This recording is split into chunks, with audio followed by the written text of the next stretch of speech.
Welcome to Tremendous Talk. We got the industry, tea, and the jokes. Actors, directors, musicians, and more. You're listening to Tremendous Talk. Hey everyone, I'm Law. And I'm Ash, and this is a Tremendous Talk podcast. Each week, join us as we guide you through the realms of Hollywood and beyond as we speak to industry professionals in the spotlight. So grab a boba tea and leave your shoes at the door. Welcome to Tremendous Talk. You guys, I can't believe we're about to say this, but this week on the podcast, we have the one and only Harry Shum Jr. You know Harry Shum Jr. He's an actor, he's a dancer, choreographer, and most recently, a kids' book author.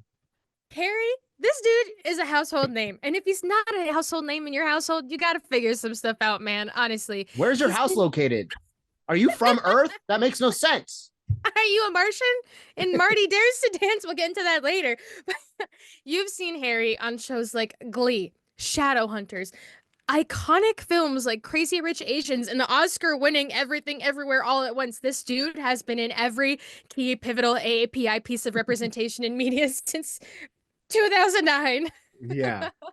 Long spanning career, still going strong. And today he's here to chat with us about his character on Grey's, Dr. Benson Quan, as well as the book he recently released with his wife, Shelby Rabara, Martee Dares To Dance.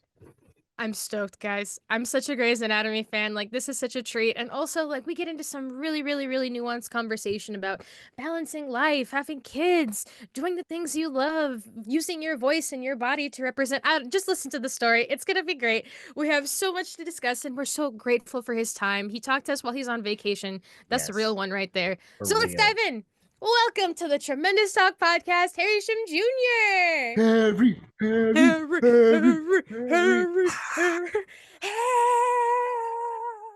Harry, thank you so much again for taking time. It's very exciting to have you on the Tremendous Talk podcast, and we're all about uplifting people of color, and especially in the industry that are like paving the way for young creatives and people who have these dreams. But as always, we always start with a speed round, which Ash will lead us in. So we'll get to it.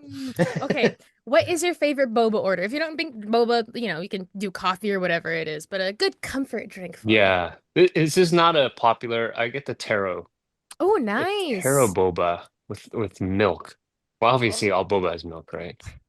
With the poppy boba. Oh, I'm a taro guy myself. Taro with custard. Yeah. Hell yeah. You know what's up. Yeah. What's your favorite comfort food? Like a go-to comfort food? Comfort food, pho. I mean, pho is the most comfort. Warming. It's like a hug. Nice, warm. Anytime it's cold is a good time for pho. I like a soup in the hot weather. I don't know. Soup is good anytime. Good soup. I agree. It's true. I'll eat it in the summer. I'll drink it. I'll drink some hot soup. Yeah, you don't even have to go to a sauna. You just sweat. Yeah, more it's so nice, honestly.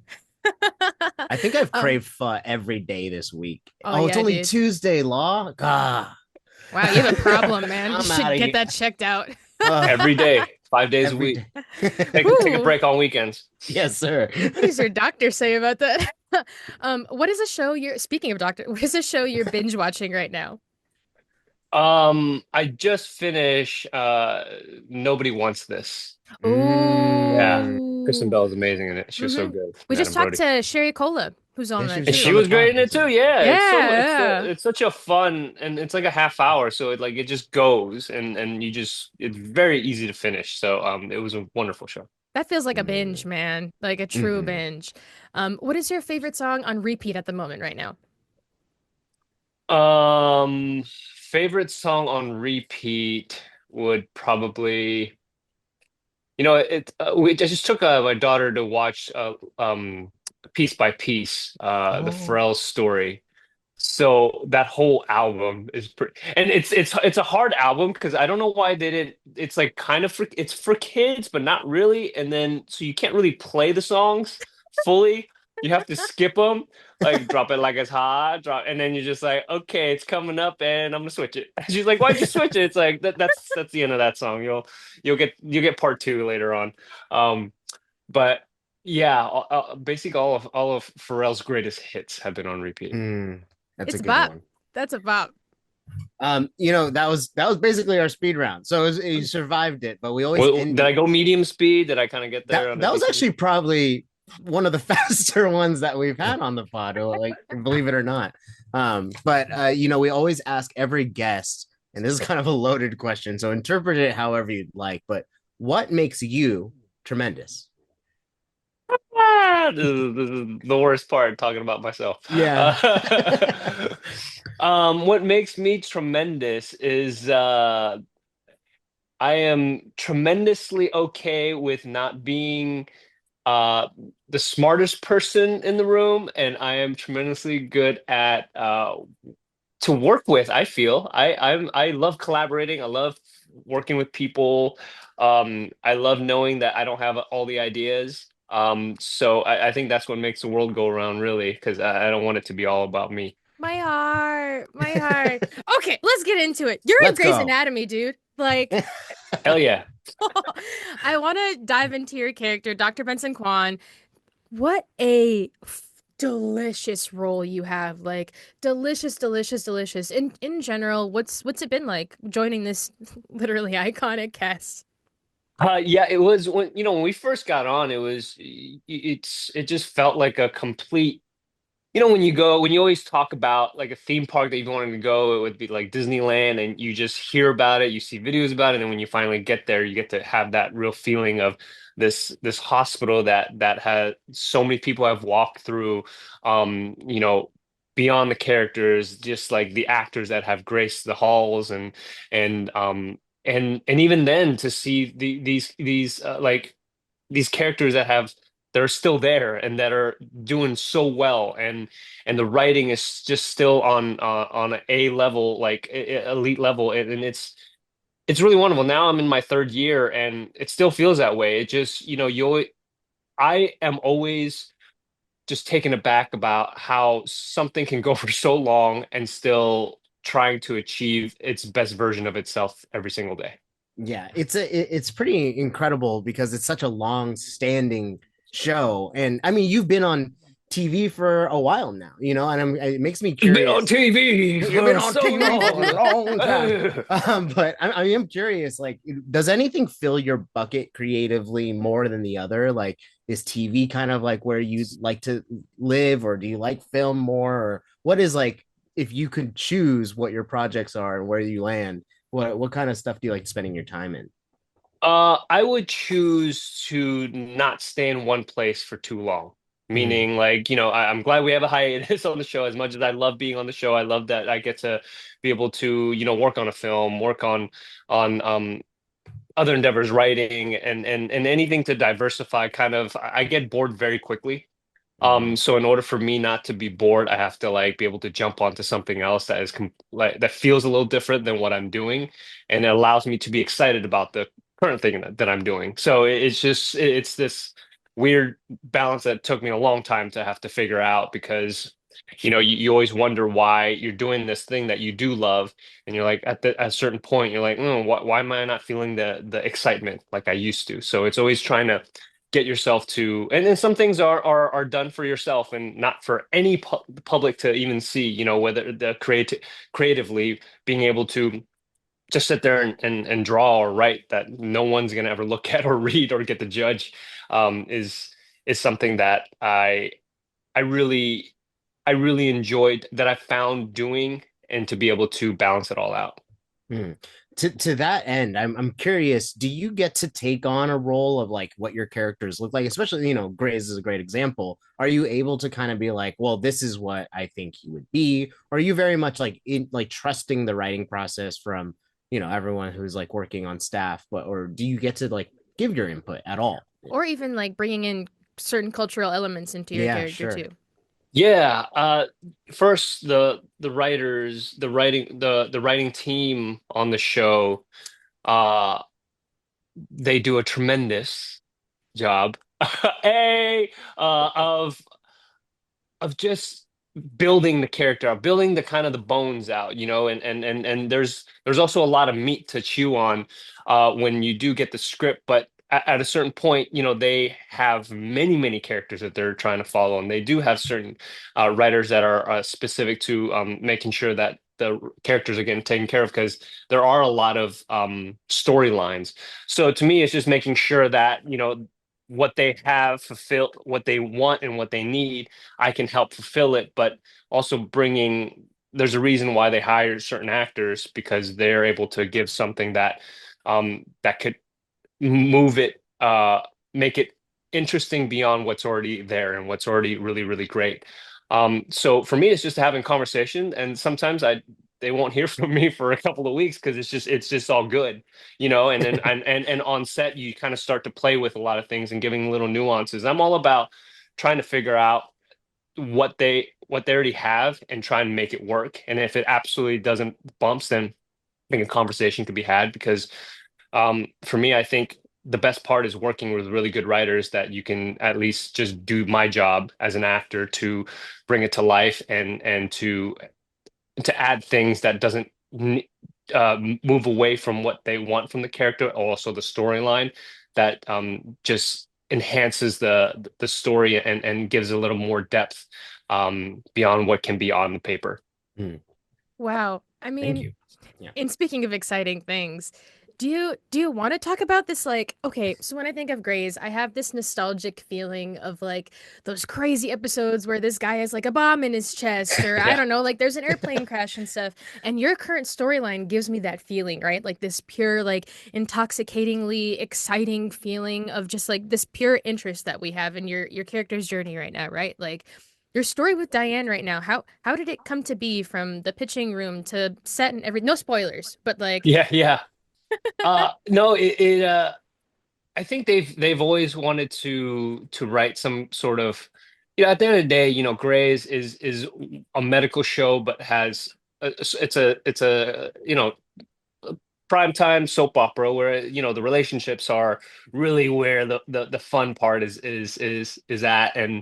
And with the character for the character Blue, having a past that starts to just reveal itself slowly, and figuring out why he is the way he is, and specifically with the relationship that he's been kind of hinting over time, and finally have it in front of him, and that he has to face, you get to see the character really squirm a little bit, and to, yeah. and not have that shield that he usually does.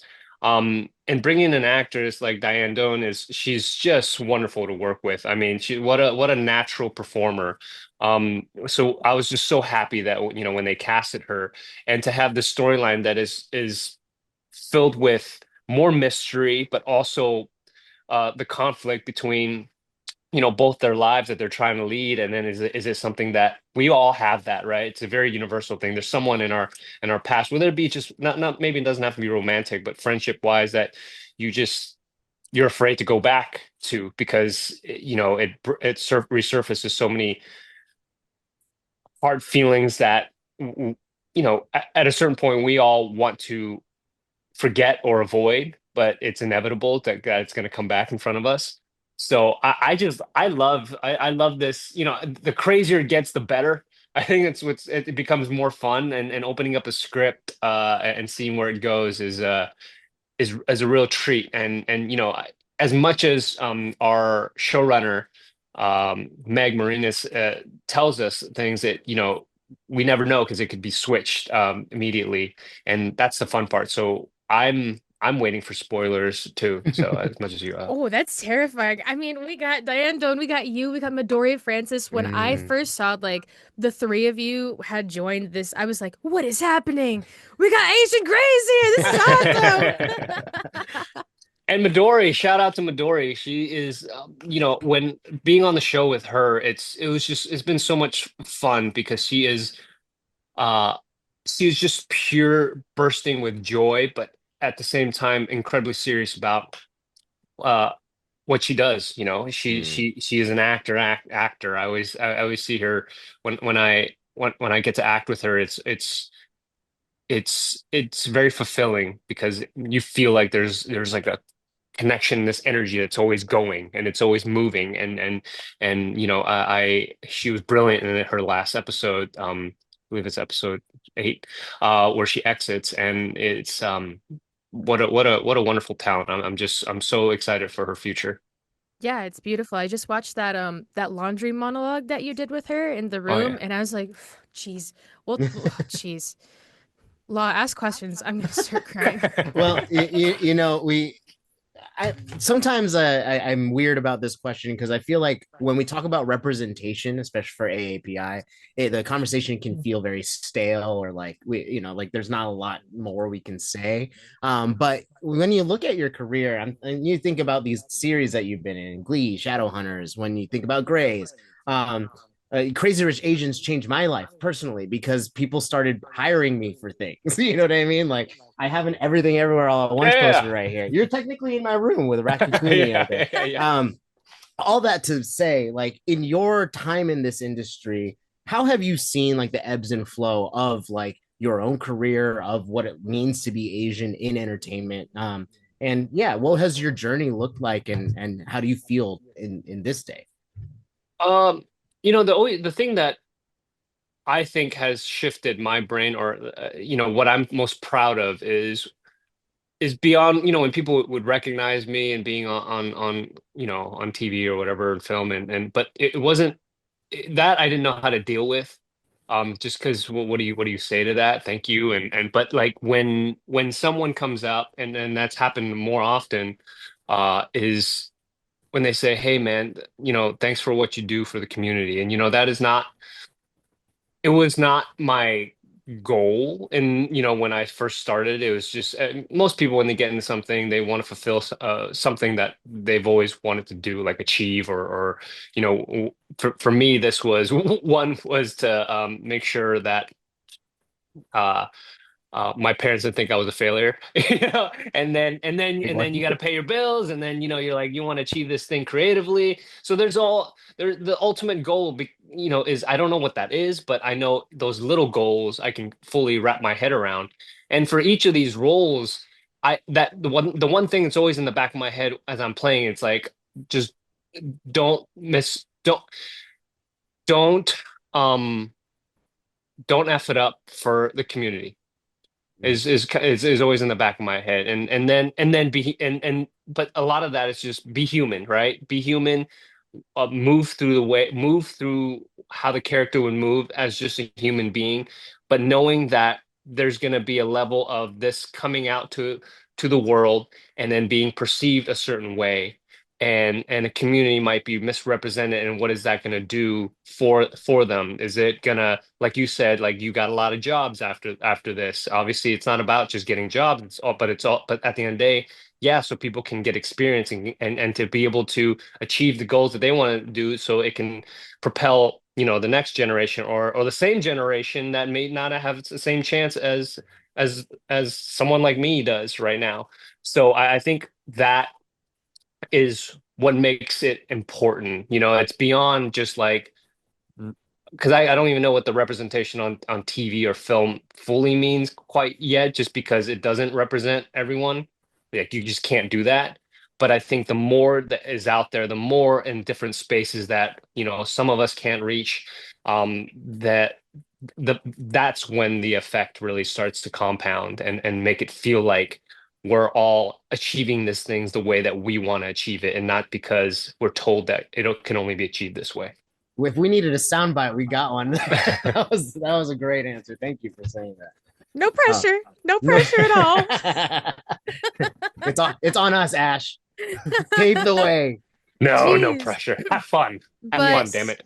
Yes. something I am so grateful for, like even from the Glee days, right? Like I got to see AAPI representation on screen, and I'm so like even before I really understood what representation was or what diverse storytelling was, or just like seeing and hearing other people's voices were, I got to see that, and I'm so grateful for that. And now you're passing it on. Like you have your book Martee Dares to Dance that you co-wrote with your wife Shelby Rabara, right? That's how you say Yeah, it? Rabara, that's right. Yes, and I'm so honored that I got to meet the both of you a couple of years ago. But like, you have this book that you can pass down to generations now that has amazing representation, and it's about a dancer who like has this embarrassing experience and has to kind of like get back on the horse again.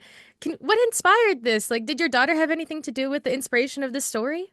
I mean, she was a big part of the inspiration. If we've just read so many children's book during her, um, when as she was growing up, and from different stages, and books that were about animals, books that were about, fear and embarrassment, and there's a couple that were, specifically about dance, like Giraffes Can Dance, but we just never read a book about a boy, that was afraid to dance. I've had my mishaps as I was um performing in front of people, and it's a very scary thing to do, especially we don't think about it. Like kids, you at a certain point, they're very free. They'll do whatever they want. They'll jump around. They'll pick their nose. They're whatever. They'll roll over. And there's a certain point, not that we don't want to stop them from picking their nose in front of people. We do want to do that, but at a certain point, something happens, and a kid that maybe in their adolescence or as they get older, it stops, and they're afraid. Like, why is that the number one fear? And I think statistic is all over the world is public speaking, is they would rather die than public speak. So this is uh for dance wise, it was just something that we all do when we're younger, and at a certain point we stop as well. Like, why is that? So, and it might be the embarrassing moment, someone made you feel a certain way, so we wanted to be able to write a book that had those themes, but on top of that, it was really our daughter's inspiration. Her first school project was about space, and she still loves space, and so we want to integrate that and learning little facts about it from the things that she was learning, so it would still be accessible to kids her age or younger, and and then the Marty, and especially the spelling of Martee, and then having the Lola, and Shelby, when Shelby reads it with her, I think very accurate Lola accent, it's just so it brings all these elements along with like food and just making that normal and making that like we're not explaining what Pubudo is, right? It's just like it is this, and it's a type of tamale, and then we keep going, and I just think it's so neat to put it in a dance, um I guess, form, right? And for us, it was just a joy to work on this book, and we worked with an independent publisher, Glue Books. Karen Chen, who runs it, her story is really interesting too, because she came from being a lawyer. She's still a lawyer, but like she wrote a book, tried to sell it, and tried to go to publishers. No one would take it, so she started her own publishing company. So it's just these things, like if you don't see it, you make it yourself, and then you hopefully people will absorb it and feel the same way, and then they can pass it on. Yeah, definitely. I also And your book love. is now Sorry, sorry. 30% off on Oh Glue. yes, That's yes. right. You can buy the book, gluebooks.com, 30% off. Hey, get it for your Christmas gifts, and Mhm. what? Black Friday, whatever. All that. Yeah. Just get it. Just get it. It's now. Now's the time. I appreciate the illustration on it because, like, growing up, you would read kids' books, but like, I'm half Filipino, so like, if I had a book like that growing up, it'd probably empower me a little bit, Yeah. And the idea of like dance like nobody's watching, or like being able to like jump back from those setbacks. That's like all beautiful stuff to like to give the children, give the young generation. You know what I mean? Yeah, yeah. You used to hear those songs of "Give it back to the children," but it's like it's true, man. Once you like we had we've had these readings at these elementary schools, and even at like our launch party, and going to bookstores, and man, I don't I never knew what that full feeling was, like, one, to have something that we wrote, but also to be able to read it in front of kids, and then not even just that, have them get up and dance too along with it, like having that session. It's and these kids are all about it, man. They're not just Yeah. like they want to, and I think, as much as we can encourage that, the better, and one book at a time. But yeah, and shout out to our illustrator Bianca Austria. She was just wonderful, and pumped this out in a way that felt very natural for her. And that was Mhm. cool. She wasn't like questioning, because she's half Filipino and Chinese, so all these elements really she completely understood, and to have that visually represented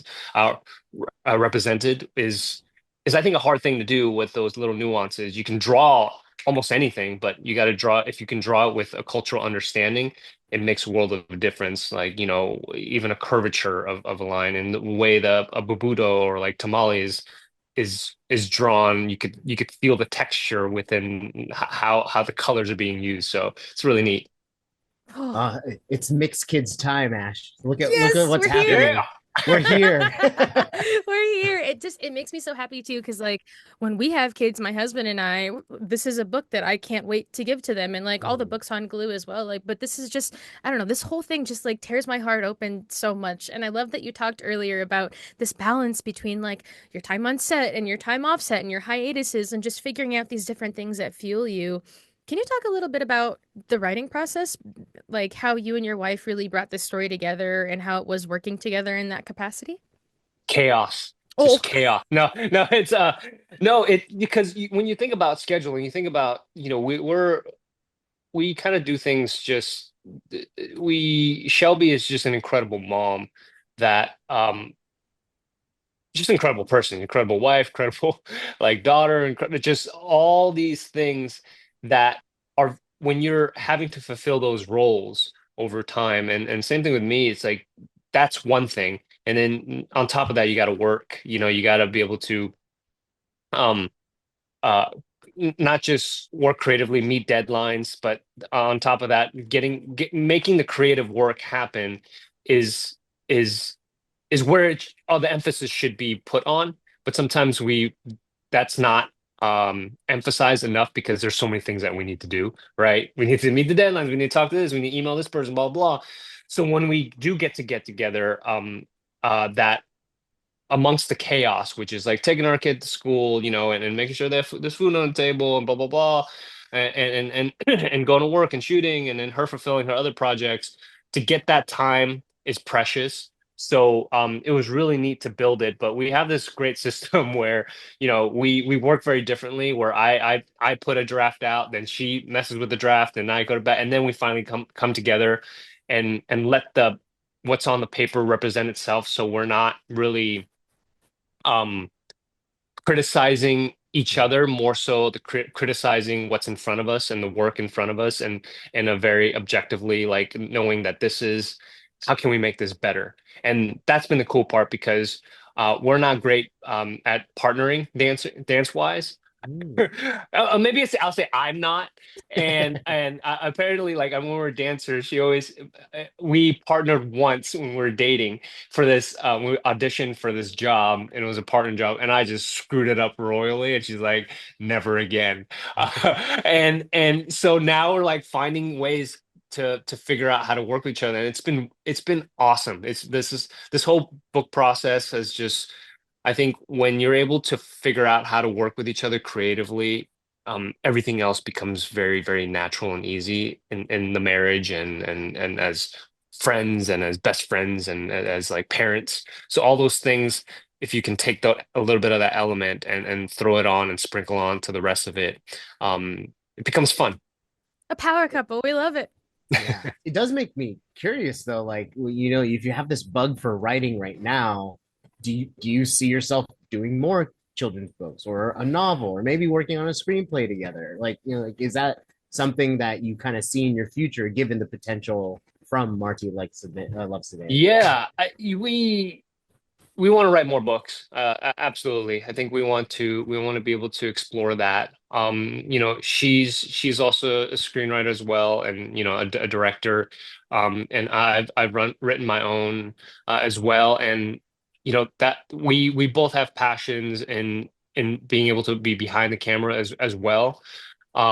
So writing is definitely something we're going to continue doing, and I think writing our own stories, being able to, especially when you start getting older, you have a lot more to say, but you say it a little, hopefully it's a little more refined Yeah. when you do say and you do share it, and it can be found in different mediums, with specifically, with children's book or novel right now scares me. It's just that's a lot. Yeah. But eventually maybe we'll get there. It's something I've always wanted to do, but based screenplay writing and is definitely up our alley right now, and the next couple of projects is gonna kind of go that route for sure. Oh, Exciting. exciting. I did want to ask as we kind of wrap things up, dance is obviously such an important part of your life, right? Between like you and your wife and your upbringing and Glee and everything too. I'll never forget that performance that you did of Make 'Em Laugh for Glee. Like it stays in my mind. I don't know, it just like it impacted me so much in the way how you physically can tell a story, but when you're doing dialogue heavy things, does dance kind of like still impact your process on how you bring things into your body or out of your body? Yeah, it's really interesting because growing when you're a dancer in the industry, and I'll just say in the industry because it's there's a hierarchy, right? There's a hierarchy of like you're if you look at just like Screen Actors Guild, the union, how the tiers are, right? That was how I looked at. Oh, like, oh, okay, that's how I'm gonna feel a certain way, or I'm gonna be allowed to do as much as I can, but there's gonna be a ceiling that happens when you're a background actor, you're a dance nine, principal dancer, stunts, and then whatever you co-star, and then you become an actor. A principal actor. And it's interesting because I grew up in also the commercial world of dance, where I was doing commercials and then music videos that weren't union. And so you get to see a spectrum of how you're being treated. So the dance side of me kind of got really pushed out when Mhm. I started to act because it was like you won't be taken seriously if you just dance. Mhm.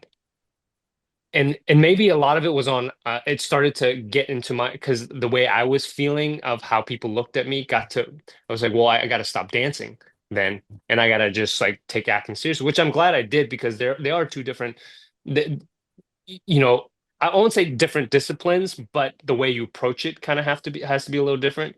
But then I was like, well, it felt icky. It is like this is not me. Like I feel like I'm posing and trying to be something else that I'm not.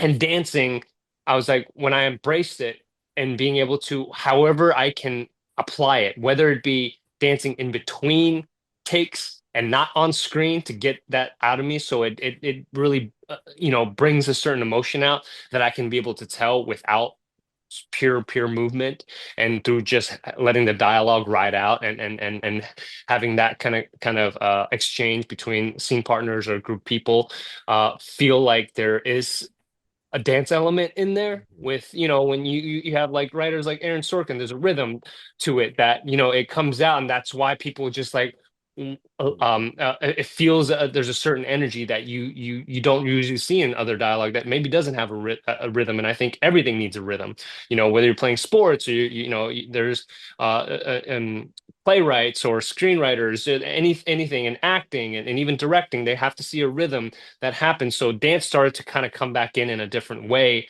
and I felt super proud that I was able to have this ability that I can really um zap into kind of this other discipline that I'm learning. So all ways is to integrate it all and find ways to use it a little more or use it way less, and finding ways, people are just like, you're always dancing between something. Like I have to because I can't do it on screen. Mhm. So it's in me. So I have to almost hold myself back, control it, and use it in ways that doesn't feel like the traditional way of dancing that people have known it to be. Oh, my heart. I'm so glad you found it again in this like way that you found it. It's so special that you get to do that on set Mhm. and integrate it to what you're doing right now. And oh, I felt like my heart broke a little bit when you said you Yeah. stopped doing it, but I'm glad you're doing it. Oh my gosh. I think there's something to be said about like just knowing your own physicality, being aware of your body and how each character, like, settling into that. That's like a really cool way to kind of view your background in dance and how it translates to everything else. I love that answer. Yeah, and have a control to not move at all. I think Yeah. that's another Yeah. thing. Like stillness is, I think, just as powerful as whatever moves that you're trying to express. So like that is one thing I've learned. I was like, stillness is one of the harder things to do. Like saying someone like silence is gonna say more than you doing too much all the Oh, time. preach. Mhm. And it takes some core work to carry a raccoon on your head, I hear. Ah, yeah.